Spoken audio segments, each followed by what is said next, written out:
पिछले एपिसोड में आपने देखा हमारे तीनों हिंदुस्तानी वीरों का सवाल होता है कि मातृभूमि को उनका ख्याल रखना चाहिए, न कि उन्हें मातृभूमि का। संग्राम सिंह उन्हें समझाते हैं कि बाघ माली की जिम्मेदारी होता है और न कि माली बाघ की। उसी तरह देश भी देशवासियों की जिम्मेदारी होता है।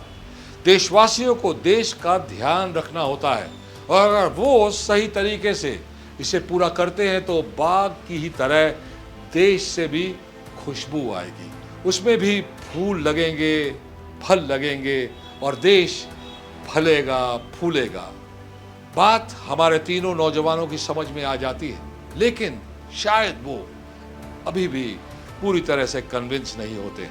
खोखोंदा नाना बनने की खुशी में कोलकाता जाने के लिए घर से निकलता है और स्टेशन जाने के लिए ऑटो की खोज में सड़क पर आगे बढ़ जाता है। सफर सुपारी का एक गुंडा उसकी ताक में उसे छुप के ताड़ रहा होता है। वो एक बड़े से ट्रक में बैठे ड्राइवर को इशारा करता है और वो ट्रक खोखोंदा को जख्मी और लहू लुहान करके तेजी से आगे बढ़ जाता है। सरदार जी कुछ दूर पर उस गुंडे को उस ट्रक में सवार होते देख लेते हैं और जाकर ये बात पास्कल को बताते हैं। सफर सुपारी इस काम को सही अंजाम देने की बात कर जैसे ही फोन को रखता है, वही गुंडा वहां आकर उसे बताता है कि बंगाली बाबू शायद बच गए, क्योंकि बस्ती वाले उसे उसी समय उठाकर हॉस्पिटल ले गए थे।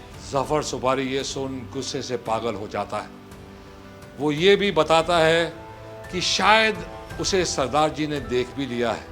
पास्कल खोखोंदा वाली बात बताने संग्राम सिंह के घर पहुंचते हैं और उन्हें पूरा किस्सा बताते हैं। वो ये भी बताते हैं कि कैसे पैसे वाले लोग गरीबों को यमराज तक पहुंचाने से पहले ही पुलिस के साथ अपनी सेटिंग करके पहले से ही तैयारी में रहते हैं ताकि कोई उनका बाल भी बांका न कर सके।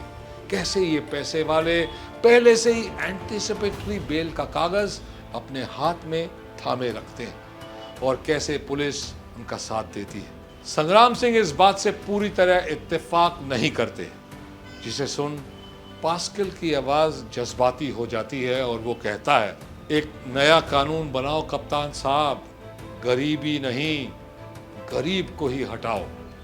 और वो उसी जज्बात के साथ टूटा हुआ वहां से चला जाता है।